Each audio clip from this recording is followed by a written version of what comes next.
गिरिशगिरिसुताभ्यां लालितं नित्यमङ्के स्वजनभरणशीलं क्षीरे विघ्नराजम्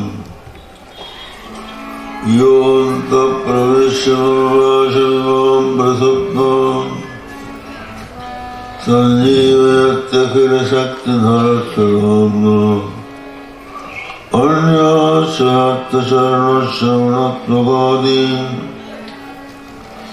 प्राणान् नमो भगवते पुरुषाय तुभ्यं तद्दिव्यमव्ययं धाम सारस्वतमुपास्महे यत्प्रसादात् प्रदीयन्ते गोविन्दमृतच्युत श्रीराम जय राम जय जय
अधर्म पर प्राणियों में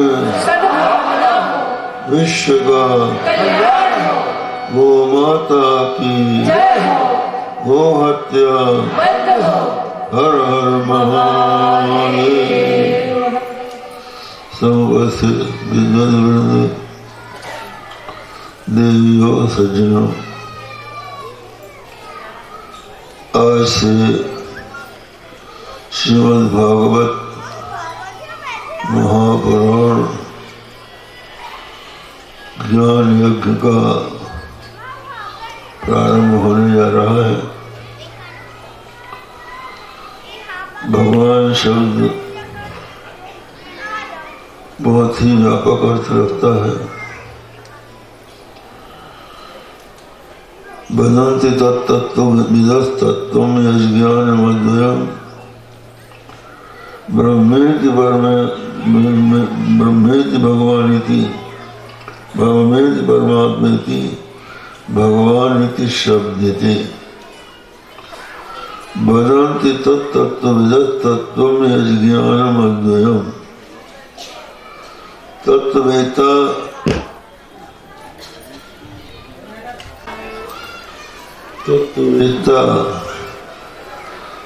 ज्ञानी महापुरुष अद्वय तत्व कहते हैं। उसी को ब्रह्म परमात्मा और ज्ञान शब्द से भगवान शब्द से कहा जाता है। भगवान का अर्थ है, पहले भग का अर्थ समझ लीजिए, फिर भगवान का अर्थ। ऐश्वर्य से समग्र से धर्म से यशस्या ज्ञान विज्ञान योश्चैव शरणं भगवती रण। समग्र ऐश्वर्य, समग्र धर्म, समग्र यश, समग्र ज्ञान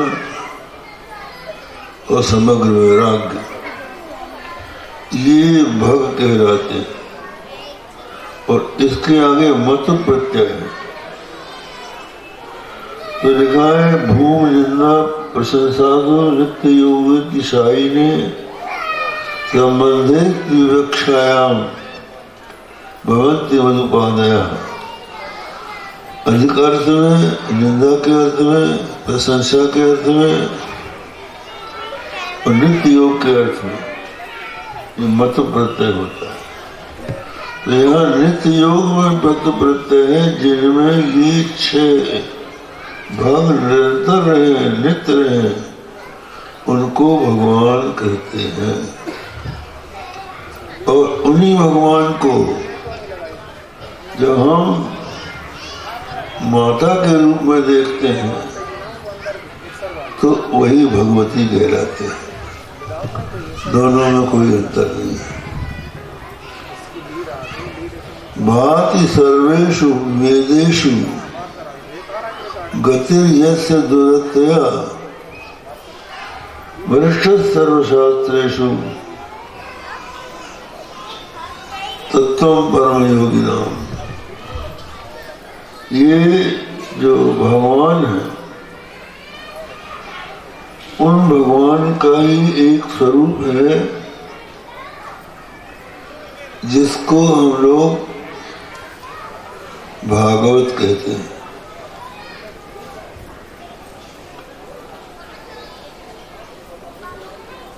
जिसको हम भागवत पुराण कहते हैं। भागवत पुराण भगवान का ही स्वरूप माना जाता है। ये शब्दमय स्वरूप है। जैसे मनुष्य का शरीर होता है, वैसे ही भगवान का एक शब्दमय स्वरूप है जिसको हम वेद कहते हैं, पुराण कहते हैं। उस शब्दमय स्वरूप की यदि हम आराधना करते हैं, पूजा करते हैं, तो वो भगवान की ही आराधना होती है। आप देखिए,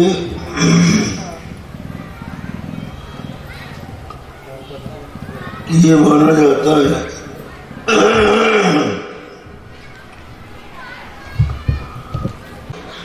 जगत का कल्याण। जगत का कल्याण कैसे होगा? जब जगत के लोग धर्म के अनुसार आचरण करेंगे। धर्म ही मनुष्य का रक्षक होता है। यहाँ भी शासन, प्रजा, सभी के लोग धर्म का अनुसरण करते हैं, वहां पर सब सुख समृद्धि आती है। और जहाँ धर्म से प्राणी विचलित हो जाता है, वो एक दूसरे का घातक बन जाता है। इसलिए हमारे शास्त्रों ने यह बताया, धर्मो विश्वस्य जगत प्रतिष्ठा लोके धर्मिष्ठम प्रजा आमनन्ति। धर्म सारे जगत की प्रतिष्ठा है। और यही कारण है कि जो धर्म का आचरण करता है, प्रजा उसका अनुसरण करती है, अनुकरण करती है और उसका सम्मान भी करती है। तो भगवान के समय समय पर अवतार होते हैं। यहाँ श्रीमद् भागवत में प्रसंग आता है कि भगवान ने जिस उद्देश्य से अवतार लिया था, पृथ्वी का भार दूर करने के लिए, सज्जनों का तरण करने के लिए, जितने उस समय दुर्जन थे एक एक करके भगवान ने सबको समाप्त करवा दिया। कंस को मरवाया, उन्होंने कौरवों को और उनके साथियों को समाप्त करवाया आपस में लड़ा के। उसके पहले जरासंध को समाप्त करवाया, दंतवक्र विदुरथ को मारा, भौमासुर को मारा। ये दुष्टों की संहार। और पांडवों जैसे धर्मिष्ठ लोगों की रक्षा की। समय समय पर उनकी नहीं, जिसके ऊपर भी विपत्ति आई और जिसने भी भगवान को पुकारा, भगवान वहां खड़े हो गए। एक प्रसंग आता है,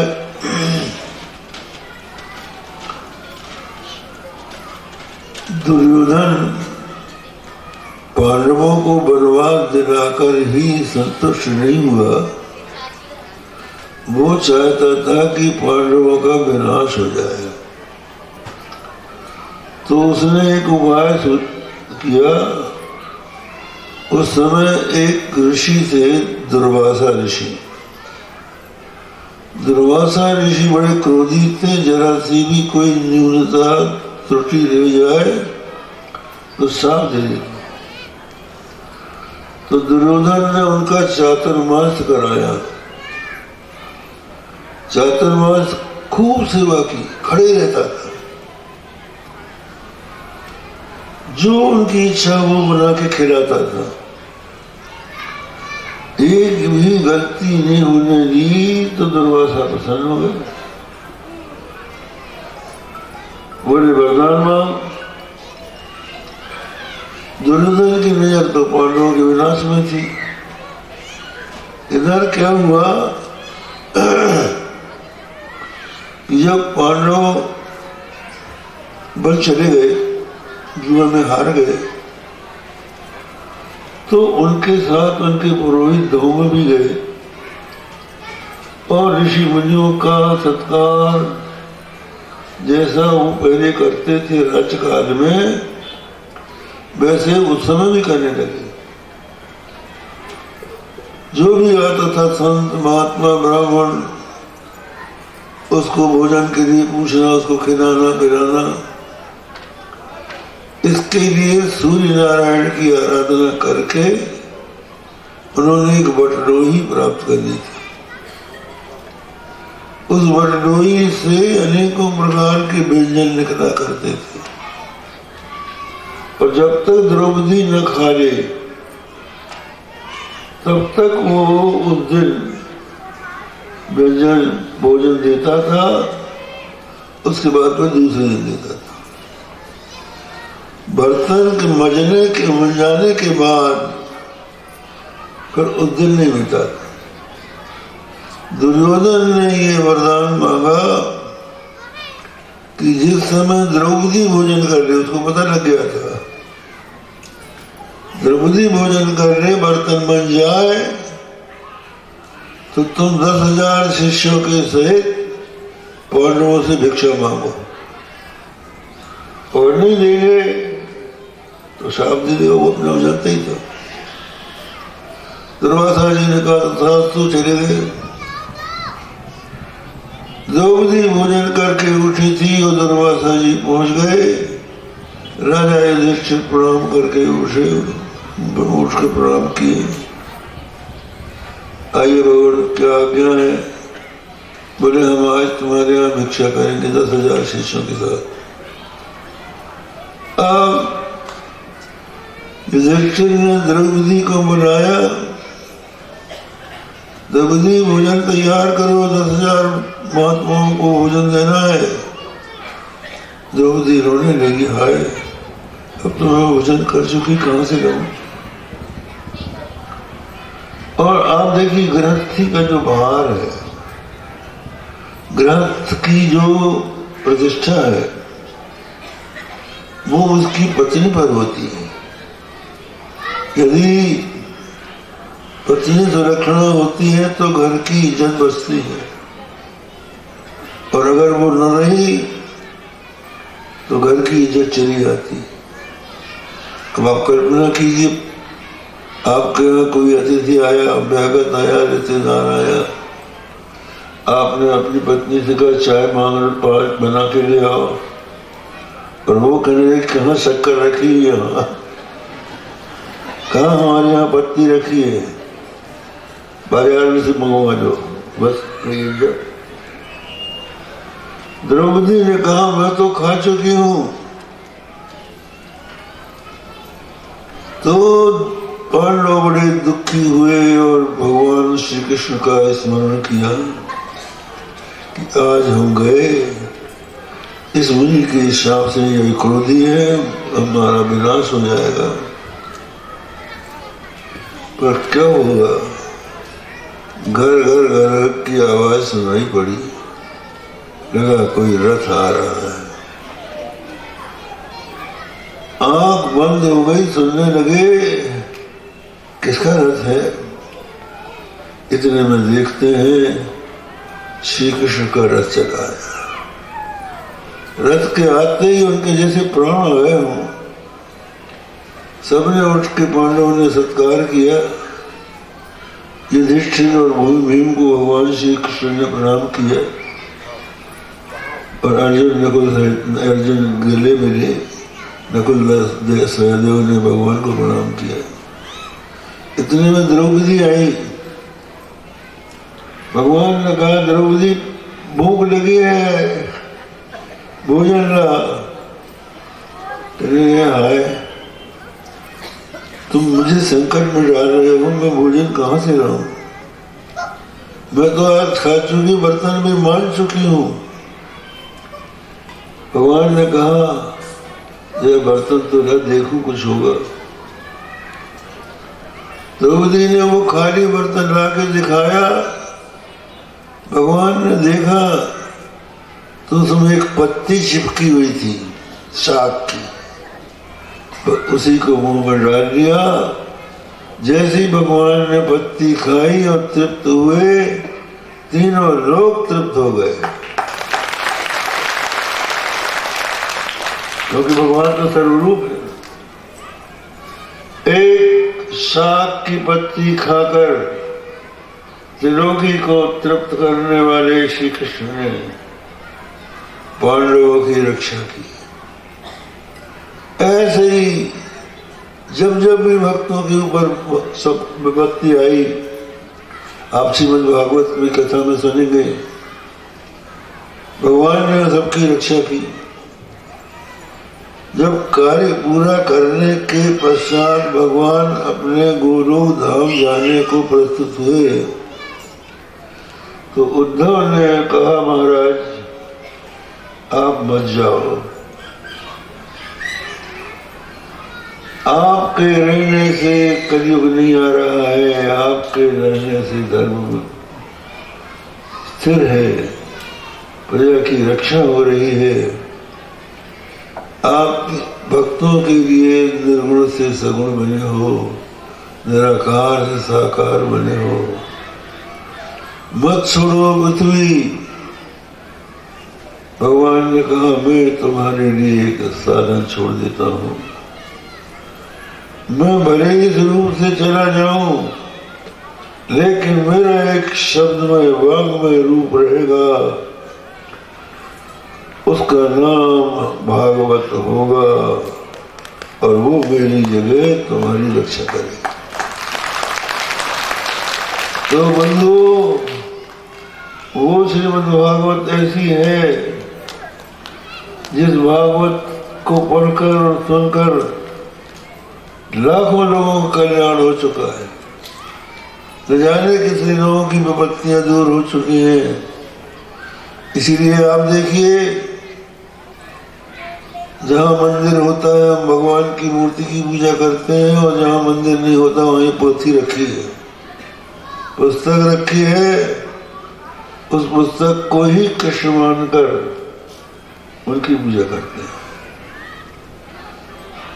तो ये श्रीमद् भागवत जो है साक्षात भगवान का स्वरूप ही है।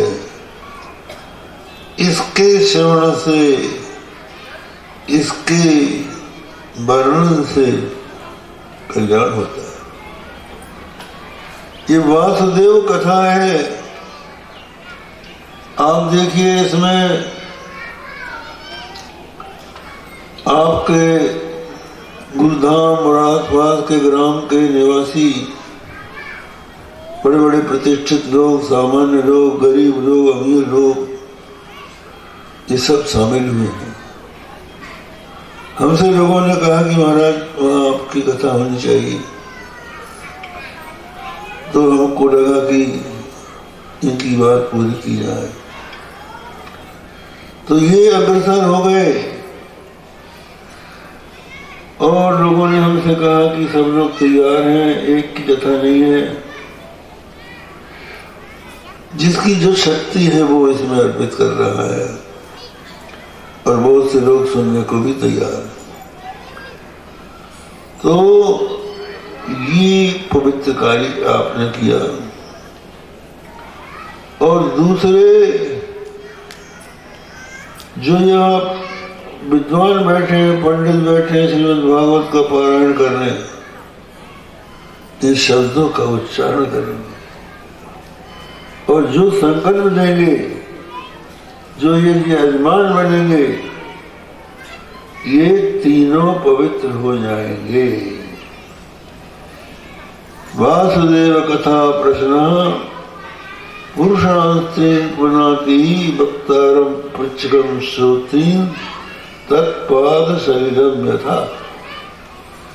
वासुदेव की कथा तीन पुरुषों को पवित्र करती है, वक्ता को पवित्र करती है, और प्रश्नकर्ता को पवित्र करती है, और सुनने वालों को भी पवित्र करती है। तत्पाद शरीरम यथा।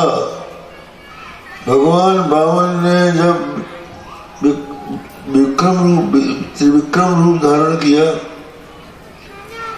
राजा बलि से 3 पैर पृथ्वी का दान मांगकर पैर बढ़ाए, तो उनका एक पैर में त्रिलोकी नगरी, दूसरा पैर ब्रह्मलोक पहुंच गया। ब्रह्मा जी ने देखा भगवान का चरण आ गया, भगवान का वाम चरण वैकुंठ में ब्रह्मलोक पहुंचा, तो ब्रह्मा ने दौड़कर उन चरणों का प्रक्षालन करके उसका जल अपने कमंडलू में रख दिया। वो कमंडलू का भगवान का चरणोदक जब राजा सगर के 60,000 पुत्र कपिल देव जी के शाप से भस्म हो गए, ब्राह्मण के शाप से जो मरता है उसको नरक होता है, उनको नरक से बचाना था। कई पीढ़ियां बीत गई, वो बेचारे पड़े रहे। तो उसी वंश में भगीरथ नाम का एक राजा हुआ। उसने सब काम छोड़े और गंगा को लाया। तो जो लाया वो तरा, जिनके लिए लाया वो तरा, वो 60,000 के पुत्र तरे, और जो आज गंगा में जाता है नहाता है वो भी तरता है। और आपके सौभाग्य की बात तो यह है कि वो गंगा आपके यहाँ बैठ गंगा के रूप में है। ये बैठने नदी, बैठने गंगा है। श्रीमद् भागवत में इसका उल्लेख है। तो ये वासुदेव की कथा सबको पवित्र करने वाली है। जो इसका एक शब्द भी, लेकिन भाग जिसके होते हैं उसी को मिलते हैं। जन्मांतरे यदा पुण्यम तदा भागवतम लभेत। जिसके जन्म जन्मांतर युगांतर के पुण्य उत्पन्न होते हैं, उदित होते हैं, उनको भागवती कथा सुनने को मिलती, सबको नहीं मिलती। एक सेठ जी थे,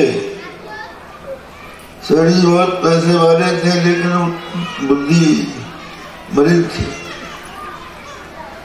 मन में कुछ गर्व था, उन्होंने भागवत कराई। भागवत कराई तो क्या हुआ, पंडित ने कहा भाई पहले दिन शोर करा दो, तो वो शोर करा के सरोवर में जो नहाया तो कान पुचक गए उसके। 7 दिन कथा हुई, एक शब्द कान में नहीं गया। उसके बाद जब भागवत समाप्त हो गई और फिर वो सवारी निकली अमृत स्नान की, चलो भाई सब लोग गंगा स्नान करें, उस समय लोगों ने फटाका फोड़े तो कान खुल गए। 7 दिन तक कान नहीं खुले। जिसके भगवान की उपजती कृपा होती है, जिसके पुण्य उदय होते वो सुनता है। तो ऐसी स्थिति में ये श्रीमद् भागवत पुराण आज से प्रारंभ हो रहा है। आप लोग कथा तो सुन ही चुके, हम भी संक्षेप में सुनाई देते हैं। आत्मदेव नाम के एक पंडित थे और वेद शास्त्रों के अच्छे ज्ञाता होने के कारण उनकी प्रतिष्ठा भी बहुत बड़ी थी। उनकी स्त्री थी जिसका नाम धुंधली था। उनके घर में सब कुछ था, अच्छा रहने के लिए मकान था और संपत्ति थी, कोई कमी नहीं थी, लेकिन संतान नहीं थी। इस संपत्ति को खाने वाला कौन होगा? मनुष्य के अंदर 3 इच्छाएं होती हैं, लोकैषणा, वित्तैषणा, पुत्रैषणा। हर आदमी चाहता है कि मरने के बाद हम अच्छी लोक में जाए। आप ये समझिए, ये जब कोई व्यक्ति घर से निकलता है तो ये सोच के निकलता है कि हम कहाँ ठहरेंगे, क्या खाएंगे। अगर आपको दिल्ली जाना है, आपको भोपाल जाना है और कहीं अपने रिश्तेदारों के यहाँ जाना, तो आप पहले सोच लेते हैं हम ठहरेंगे कहाँ, खाएंगे क्या। आजकल तो ये सुना है कि कोई कार्ड रख लेते हैं तो जिस बैंक को दिखाते हैं वो रुपये नहीं देता, तो वो रहता है। तो एक साधन रहता है मनुष्य के पास जिसके द्वारा वो घर से निकलकर सुखी रहता है। और कभी कभी तो हमने सुना है कि माताएं आभूषण पहना देती हैं कि अगर तुम्हारा सब सामान समाप्त हो जाए तो ये आभूषण या अंगूठी बेच के आ जाना। तो कहने का मतलब ये है कि वो जब आप घर से निकलते हो तो ये सोच के निकलते हो कि हम कहाँ जाएंगे, क्या खाएंगे, क्या पिएंगे, तो आप निकलते हो। अब जब आप इस शरीर को छोड़ के निकलोगे, शरीर आप नहीं है। जिसको मेरा कहते हैं वो मैं नहीं होता।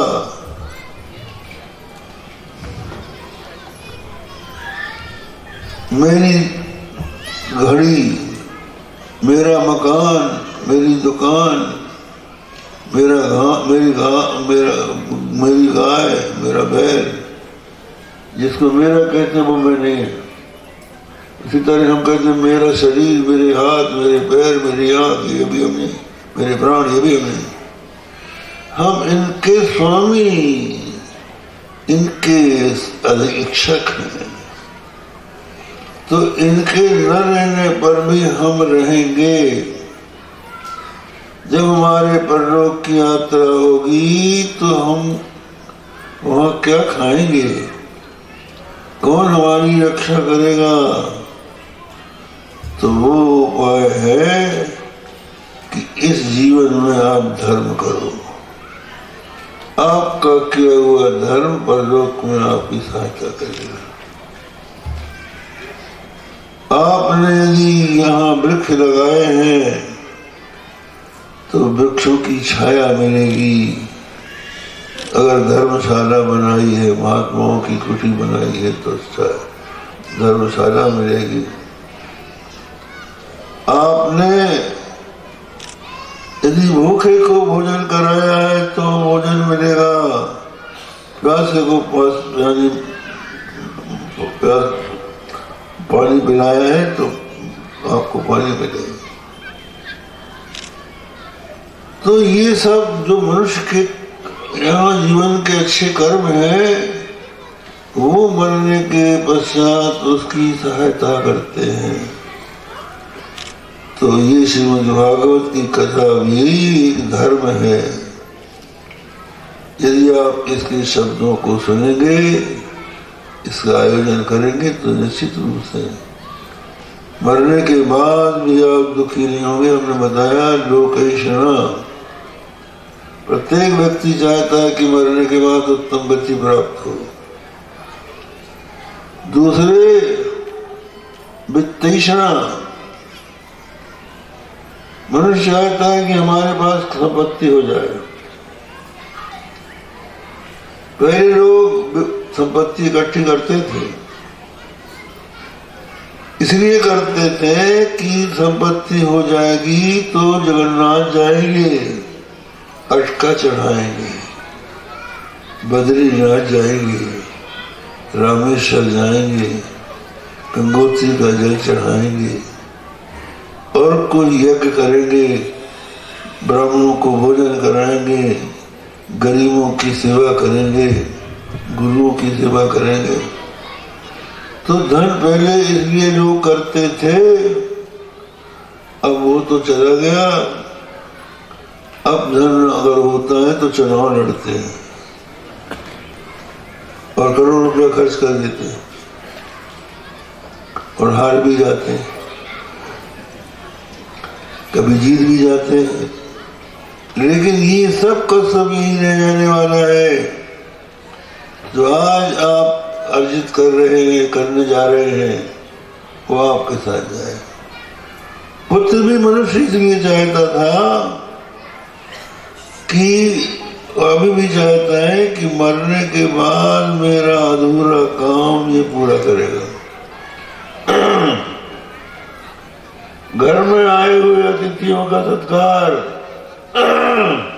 इस घर में होता रहे। मेरे मरने के बाद भी मेरे गुरु यदि आए तो उनकी भी सेवा होती रहे।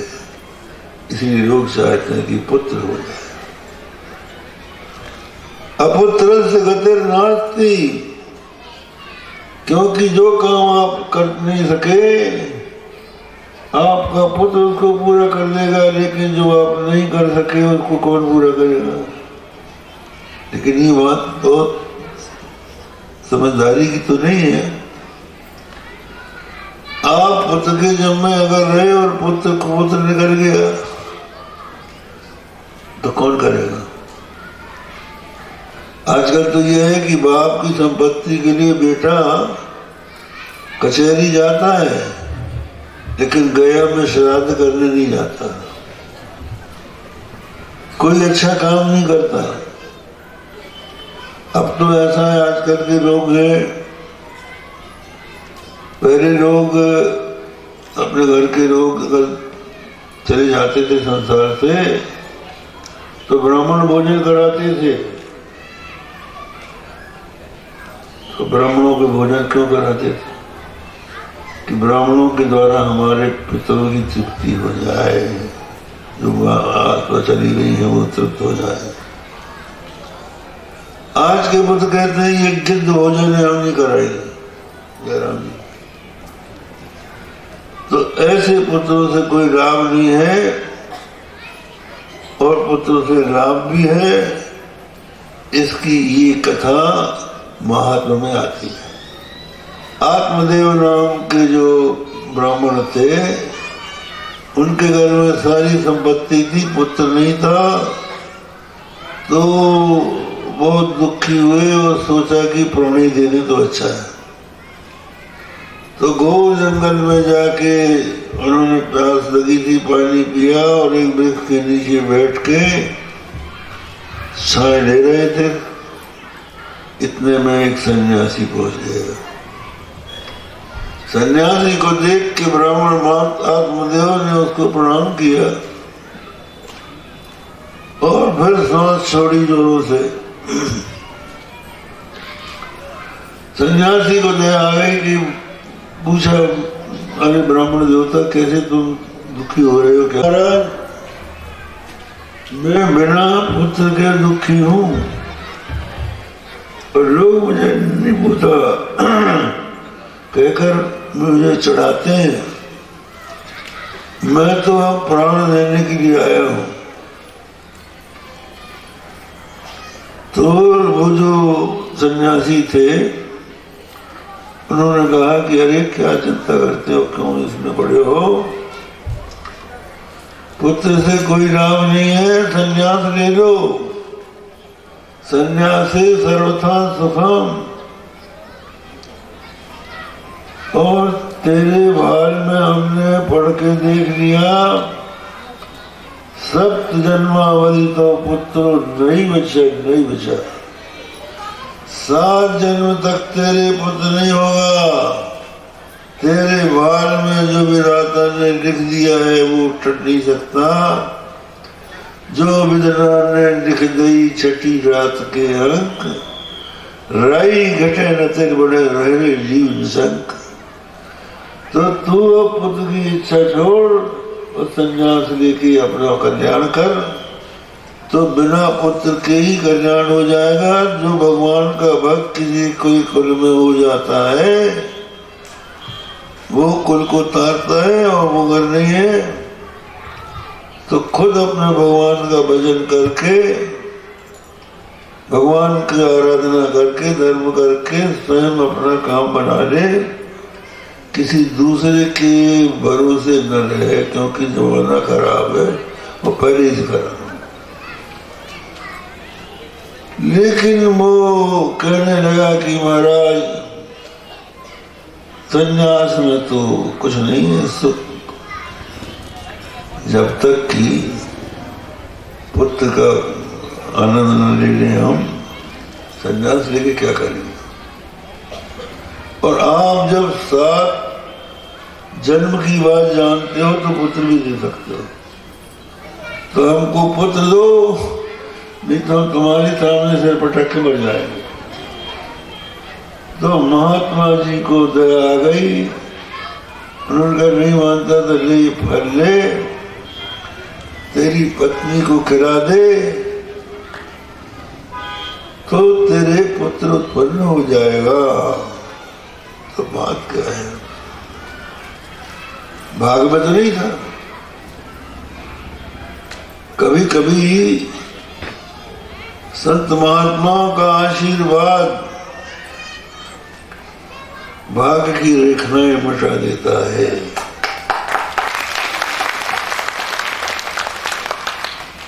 एक व्यक्ति था जिसके कोई संतान नहीं थी। उसके घर में नारद जी आए। नारद जी को देखकर बहुत प्रणाम किया, बोला महाराज बड़ी कृपा हुई, आए आप भगवान के यहाँ जाते हैं, जरा पूछिए हमारे पुत्र होगा कि नहीं होगा।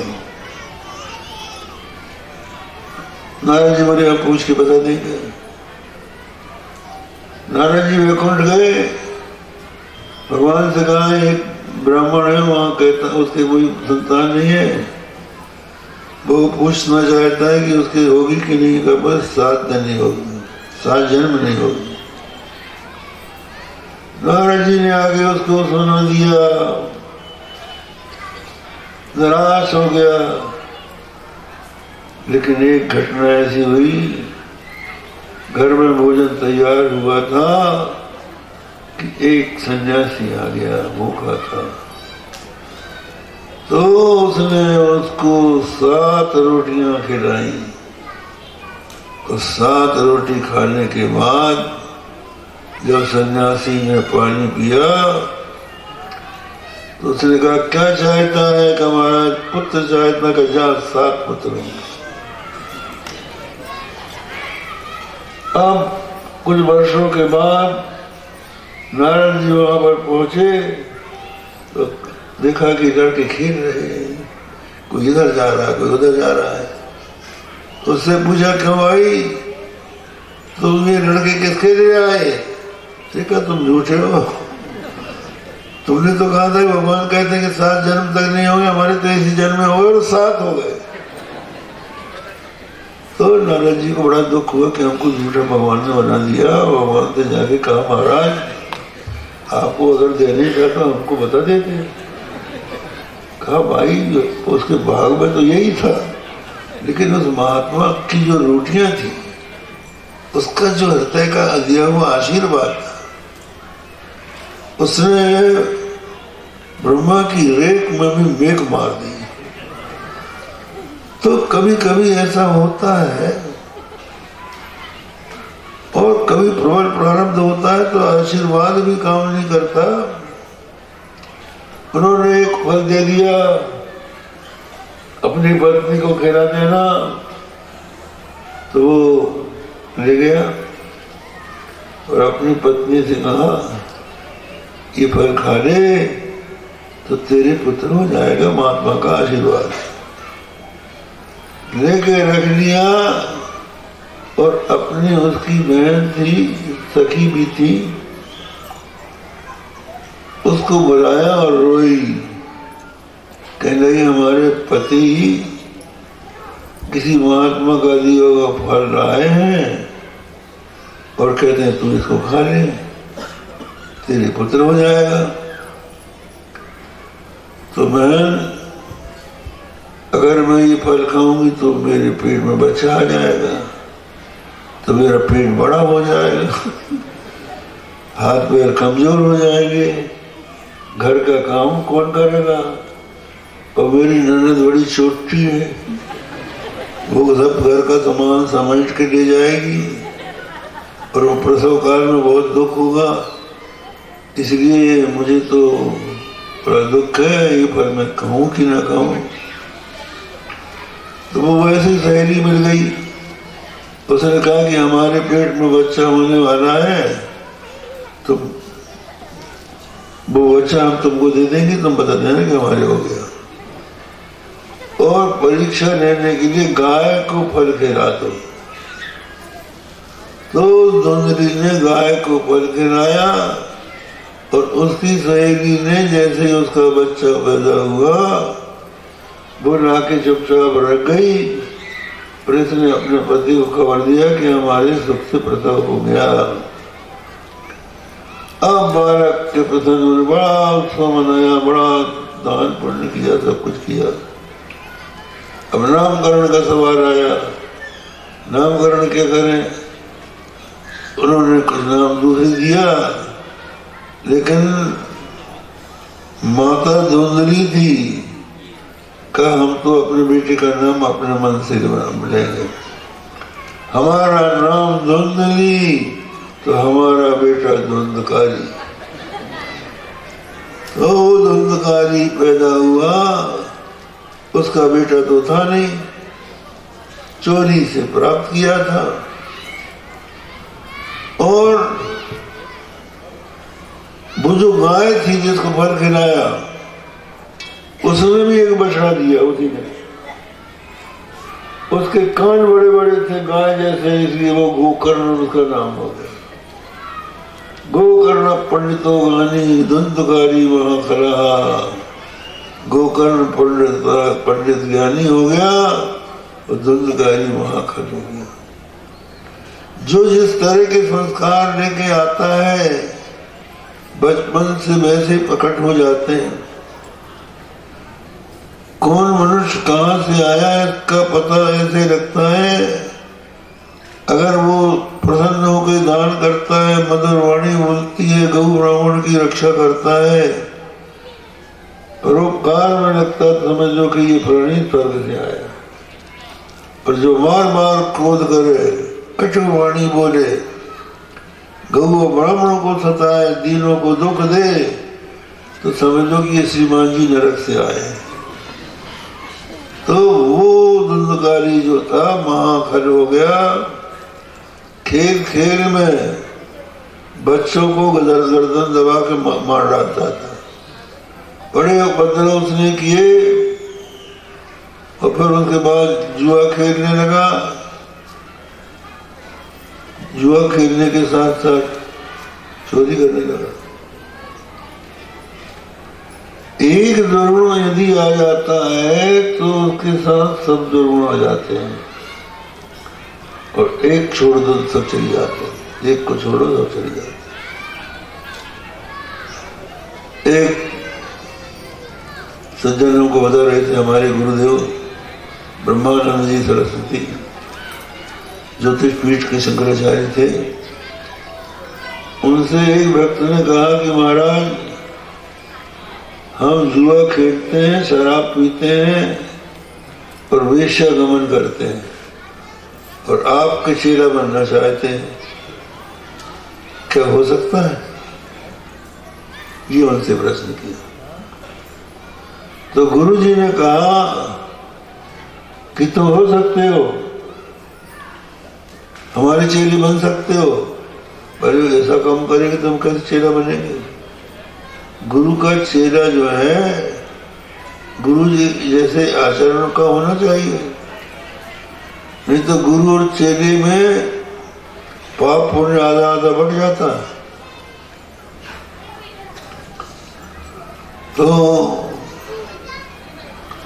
आधा आधा न बढ़े, इसलिए चेले को भी अच्छा बनाना चाहिए और चेले को भी सोच सोच के बनाना चाहिए और गुरु को भी बनाना चाहिए। गुरु की बात हम कर कह चुके हैं। तो अब चेला जो बना, धुंधकारी चेला नहीं, बेटा तो था। वो अपने मित्रों को मारने लगा, फिर शराब पीने लगा और फिर चोरी भी करने लगा। अच्छा, हम वो दृष्टांत वो दे रहे थे गुरु जी का, वो आपको सुनाई देते हैं। गुरु जी ने कहा, हाँ हमारे चेले बन सकते हो। ऐसे बनोगे कि जब तुम वहां बैठोगे जहां जुआ हार के लोग बैठे हैं, तो तुम्हारा ज्ञान हो जाएगा तुमको। और अगर तुम शराब पियोगे तो जो लोग शराब पी के लौट रहे हैं जब नाली में, गद्दी में, तो उनको देखो। और वेश्या के यहाँ दिन में जाओगे जब उसने प्रसादन न किया हो, तो तीनों से तुमको वैराग्य हो जाएगा और तुम हमारे चेले बन जाओगे। तो कहने का मतलब यह है कि धुंधकारी ने चोरी करना, डाका डालना शुरू कर दिया और घर का धीरे धीरे सब धन लुटा दिया, वेश्याओं को दे दिया। और आत्मदेव जब घबराया कि हाय हाय, इससे तो मेरे पुत्र के अच्छे थे, पुत्र सपूत तो कहाँ धन संचय, और पुत्र कपूत तो कहाँ धन संचय। पुत्र यदि सपूत है तो धन संचय की आवश्यकता नहीं है, कमा खा लेगा। और कपूत हो गया तो घर का और मटा देगा। तो ऐसी स्थिति में सपूत पुत्र होना चाहिए। तो उनको वैराग्य हुआ, तो अपने बेटे दूसरे बेटे गोकर्ण से मिला कि बेटा हम क्या करें। तो उन्होंने कहा पिताजी आप अब ये छोड़िए आशा तृष्णा, तो जंगल में जाके तपस्या कीजिए। देस्तिमान सर्वधीरेऽपि मतिं त्यजस् ध्याया सतादिषु सदा ममतां विमुञ्च पश्चादिशं जगदिदं क्षणभङ्गनिष्ठं वैराग्यरागरसिको भवभक्तिनिष्ठा। देह जो हड्डी मांस से बना हुआ है, इसमें अभिमान छोड़ कि मैं हूं, और देह के संबंधियों से ममता छोड़, सारे संसार को नश्वर समझ और वैराग्य में राग रख। इस तरह से उन्होंने अपने पुत्र को जब उपदेश दिया तो पुत्र के उपदेश से प्रभावित होकर महात्मदेव तो चला गया वन में, और भगवान श्री कृष्ण की आराधना करके दसम स्कंद का पाठ करते करते संसार का त्याग करके भगवान के रूप में चला गया। सुपुत्र ही करता है, अपने बेटे ने अच्छी शिक्षा दे दी, वो महात्मा का प्रसाद था। इधर धुंधकारी ने माँ से कहा कि माँ कहाँ कहाँ धन गड़ा है बता दे। फिर माँ के आभूषण ले गया, सब बेचता गया और बोले और कहाँ है बता, नहीं तो कल हम तुझको लूहर से मारेंगे। तो बेचारी धुंधली कुएं में कूद के मर गई और धुंधकारी महाप्रेत हो गया। जो मनुष्य बुरे कर्म करता है मरने के बाद उसकी दुर्दशा होती है। भूत प्रेत की पूजा नहीं करना चाहिए। हमारे कनु भाई और बहन आए हैं, ये बताते हैं कि अगर तुम साईं की पूजा करोगे तो वो भूत प्रेत हैं, तो उन्हीं की योनि में जाओगे और तुम्हारी हालत वही होगी जो उनकी हो रही है। प्रेत को अन्न दिखता है लेकिन वो खा नहीं सकता, प्यास लगती है लेकिन पी नहीं सकता। प्रेत योनि की जिसकी आप पूजा करोगे, जिसका ध्यान करके मरोगे, उसी गति को प्राप्त हो जाओ। तो हुआ ये कि वो धुंधकारी जब प्रेत योनि में गया और गोकर्ण तीर्थ यात्रा के लिए निकल गया था, लौट के आया अपने घर में, तो स्वप्न में उसको धुंधकारी ने अनेकों रूपों में अपना दर्शन दिया। कभी प्रेत बने, कभी हाथी बने, कभी कुछ बने, कभी कुछ बने। उन्होंने मुझे वही है, कौन तू? कुछ जल छिड़का तो उसके मुंह से आवाज निकली कि गोकर्ण में तेरा भाई धुंधकारी हूं और मैं मरने के बाद अपने पापों के कारण प्रेत योनि में आकर दुख पा रहा हूं। मेरे दुख को बचा, मेरे दुख से मुझे छुड़ा। तो गोकर्ण ने कहा कि हमने सुन लिया था कि तेरी मृत्यु हो गई। हाँ, ये मरा कैसे? जो माँ बाप को कष्ट देता है उसके भी तो बेटे हो गए। उसने अपनी माँ को लूहर से मारने का भय दिखाया था।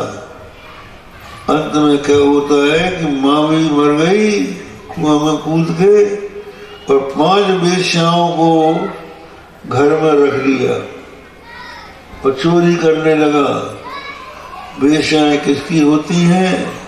उन्होंने सोचा कि ये चोरी करके किसी दिन पकड़ा जाएगा तो ये तो मर गई, हम भी धन हमारा लुट जाएगा, इसलिए हमें ही मार रहे हैं। तो इसको रात को दबाया उन्होंने जब नहीं मरा तो इसकी टांग पकड़ के उल्टा टांगा और फिर लूगर ने मुंह को जलाया उसका, तब इसकी प्रीति बनी हुई थी।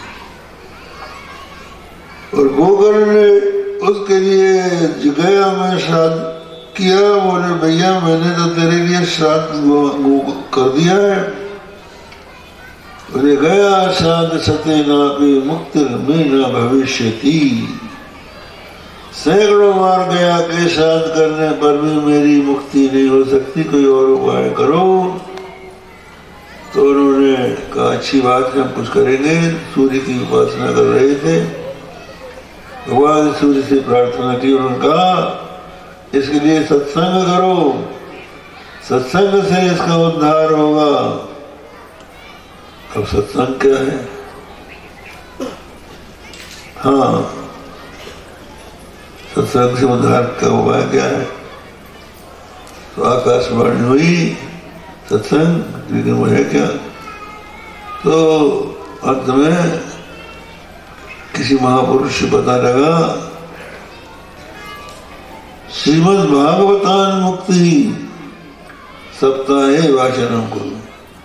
श्रीमद् भागवत की कथा सुनो, सप्ताह यज्ञ कराओ तो तुम्हारी इसकी मुक्ति हो जाएगी। तो फिर गोकर्ण ने श्रीमद् भागवत की कथा सुनाई, और वो जो प्रेत था वो एक बांस में जाके बैठ गया कि वो शरीर चंचल था।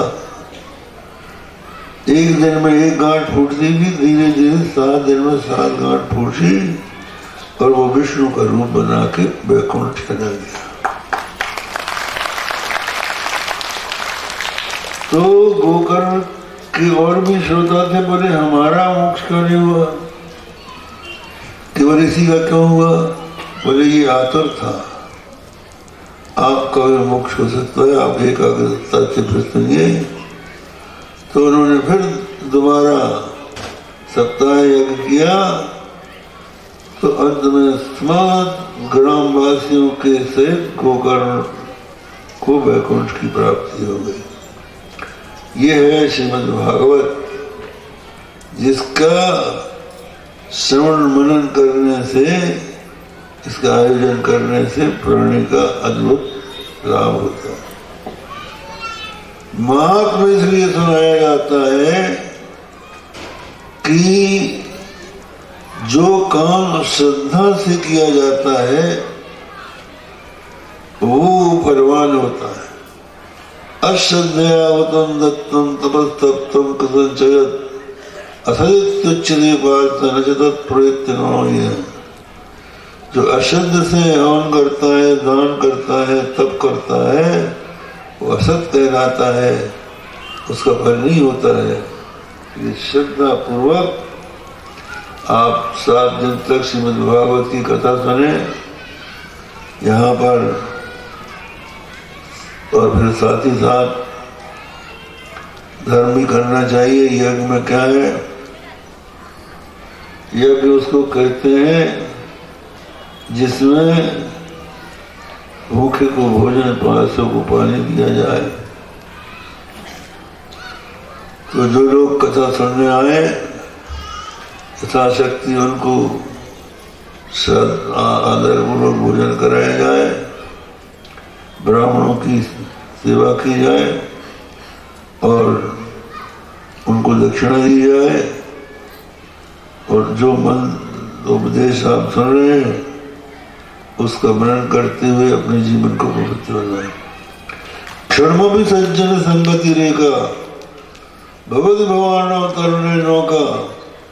क्षणमात्र की सज्जन संगति संसार समुद्र से पार कराने वाली नाव बन जाती। तो बात क्या है? क्षणमात्र की संगति कैसे मत होती? इसमें एक दृष्टांत, एक चोर था। वो चोर के 4 पुत्र थे और उसने चारों को